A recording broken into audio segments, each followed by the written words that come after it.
12월 30일 금요일, 오늘의 말씀은 요한 3서 1장 1절부터 8절까지 말씀입니다.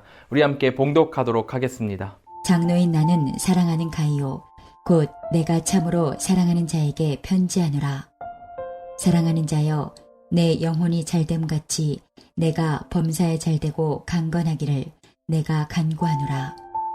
형제들이 와서 내게 있는 진리를 증언하되 내가 진리 안에서 행한다 하니 내가 심히 기뻐하노라. 내가 내 자녀들이 진리 안에서 행한다함을 듣는 것보다 더 기쁜 일이 없도다. 사랑하는 자여, 내가 무엇이든지 형제 곧 나그네 된 자들에게 행하는 것은 신실한 일이니 그들이 교회 앞에서 너의 사랑을 증언하였느니라. 내가 하나님께 합당하게 그들을 전송하면 좋으리로다. 이는 그들이 주의 이름을 위하여 나가서 이방인에게 아무것도 받지 아니함이라. 그러므로 우리가 이 같은 자들을 영접하는 것이 마땅하니 이는 우리로 진리를 위하여 함께 일하는 자가 되게 하려 함이라. 오늘의 본문은 요한 3서입니다. 1절은 이렇게 시작하죠. 장로인 나는 사랑하는 가이오 곧 내가 참으로 사랑하는 자에게 편지하노라. 사도 요한은 오늘 본문의 편지를 개인인 가이오에게 보내고 있습니다. 성경상에서 개인에게 보내는 편지는 디모데서, 디도서, 빌레몬서, 그리고 오늘 본문인 요한 3서가 있습니다. 개인에게 보내는 사적인 편지, 이 편지가 왜 성경 말씀으로 정해졌는가 하는 의문이 들 수도 있지만 개인에게 보낸 편지는 꽤 중요한 의미를 담고 있습니다.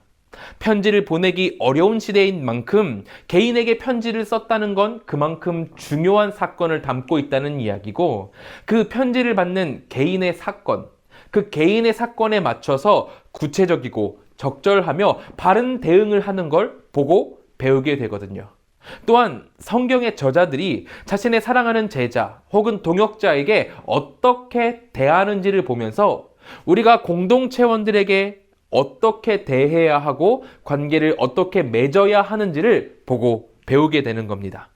이렇게 개인 한 명에게 보낸 성경이라고 할지라도 그 안에 성령의 운행하심이 있다면 우리는 이 편지를 성경으로 받고 교훈과 유익을 누릴 수 있는 겁니다. 오늘 본문에 나오는 가이오는 성경 안에서도 3명이나 동명이인으로 나올 정도로 흔한 이름이었습니다. 한국어로 치면 철수, 민수 같은 거죠. 오늘 본문의 가이오가 누구인지, 아니면 어느 교회에 속해 있는지, 또 그가 이 짧은 편지를 받는 이유가 무엇인지는 확실하게 알 수는 없습니다. 하지만 그가 어떤 사람인지에 대해서 짧은 구절들이 그를 설명하고 있죠. 가이오는 첫째로 진리 안에서 행하는 자였습니다. 3절입니다. 형제들이 와서 내게 있는 진리를 증언하되 내가 진리 안에서 행한다 하니 내가 심히 기뻐하노라. 가이오는 진리 안에서 행동하는 사람이었습니다. 진리 안에 굳게 서서 사랑을 실천하며 교회가 건강히 세워져 가도록 노력하는 자였던 거죠. 가이오의 이러한 모습은 우리에게도 교훈이 됩니다. 사실 우리 모든 분들이 교회를 잘 세워가고 싶지 교회를 무너뜨리고 싶은 분들은 없잖아요. 교회의 모든 성도들이 교회를 세워가기 위해서 열심히 노력을 하고 있습니다. 하지만 그냥 열심을 내는 것은 교회를 바르게 세워가는 것과는 또 다른 길입니다. 교회를 바르게 세워가기 위해서는 가이오와 같이 진리 안에서 행하는 것이 선행 요구되기 때문이죠.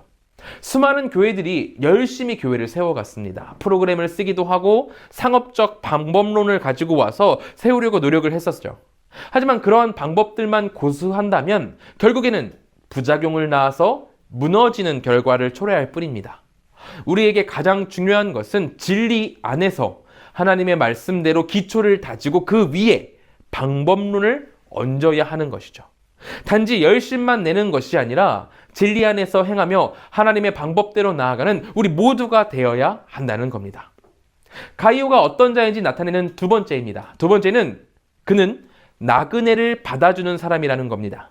5절은 이렇게 나와 있어요. 사랑하는 자여, 내가 무엇이든지 형제 곧 나그네 된 자들에게 행하는 것은 신실한 일이니. 신약 시대에는 순회 전도자들이 있었습니다. 그들은 온 나라를 돌아다니면서 전도했죠. 하나님을 위한 일을 하고 있으니 성도들은 그들이 자기 지역에 왔을 때 그 나그네 손님들을 집에 모셔서 숙식을 제공하며 봉사했습니다. 초기 기독교 저술에 보면은 사도들은 최대 이틀을 그렇게 묵을 수 있었고 보통의 그리스도인들은 최대 사흘을 머물 수 있었다고 합니다. 하지만 오늘 본문의 가이오는 이런 일에 대해서 매우 관대하게 오랫동안 지낼 수 있도록 행했던 것 같습니다. 가이오를 찾아갔던 전도자들이 요한에게 극찬을 보내왔고 요한은 그래서 가이오에게 사랑을 실천하는 일이 이렇게 열심이니 너 참 대단하다라고 칭찬을 아끼지 않고 있거든요. 요한은 행동하는 사랑에 대해서 강조하던 사람입니다. 요한일서 3장 18절에 보면 이렇게 나와 있어요. 자녀들아, 우리가 말과 혀로만 사랑하지 말고 행함과 진실함으로 하자.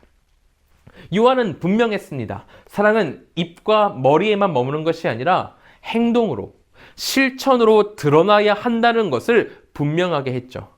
순회 전도자들은 예수님을 위해서 나아갔습니다. 하지만 세상은 이를 이해하지 못하기에 때로 그들은 위험에도 빠지고 어려움을 많이 겪기도 했습니다.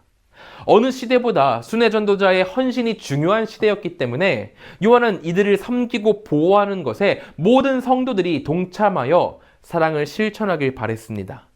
진리는 단순히 어떤 사실이나 정신을 말하는 게 아니라 사람과 공동체와 궁극적으로는 세상을 변화시키는 에너지이고 힘이었기 때문에 또 그릇되고 사악한 세상이 창조주 하나님의 영광을 드러내는 것으로 변화되도록 할 무기였기 때문에 모든 성도들이 이 진리의 사역에 참여해서 실천하길 바랬습니다.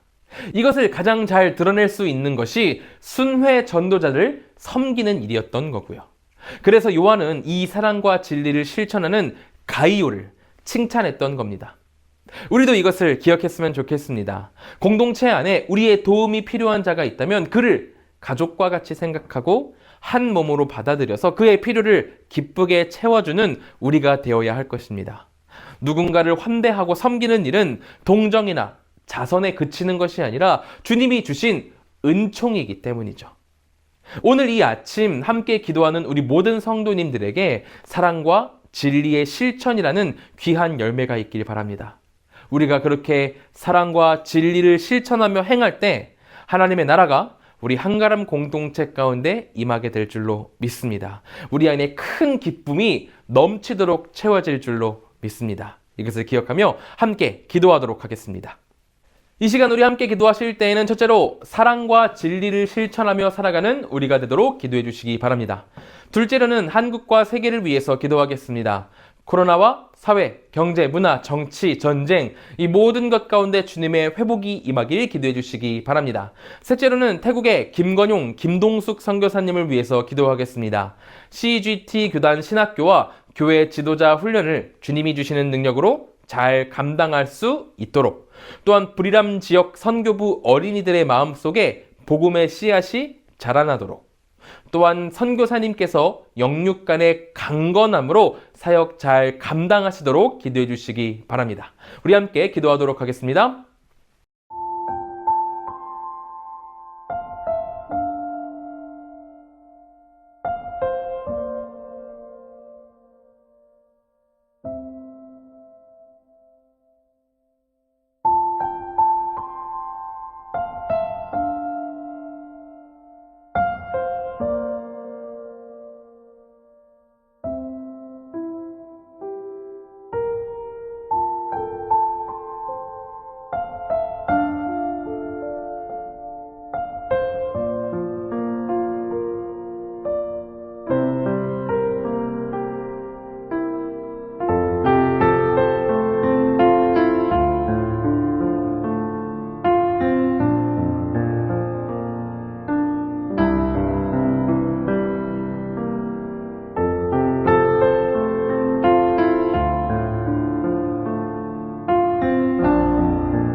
제가 기도하고 마치도록 하겠습니다. 사랑과 은혜가 충만하신 하나님, 우리가 주님의 뜻을 따라 사랑과 진리를 실천하며 살아갈 수 있도록 인도하여 주시옵소서. 우리의 머리나 입에만 머무는 것이 아니라 우리의 행동으로 드러나 주님의 공동체를 세우고 주님의 나라를 세워가는 우리 모두가 될 수 있도록 도와주시옵소서. 태국에 김건용, 김동숙 선교사님 계십니다. 두 분 사역 가운데 하나님께서 함께 하심으로 태국이 속히 주님의 품으로 돌아올 수 있도록 도와주시옵소서. 주님, 이제 아침 묵상을 마치고 세상으로 나아갑니다. 그 모든 발걸음 가운데 주님과 함께 동행함이 있길 소망하오니 주께서 채우시고 하나님께서 큰 축복으로 형통함으로 인도하여 주시옵소서. 주께서 우리 모든 성도님들을 지키실 줄 믿으며 예수님의 이름으로 기도드립니다. 아멘.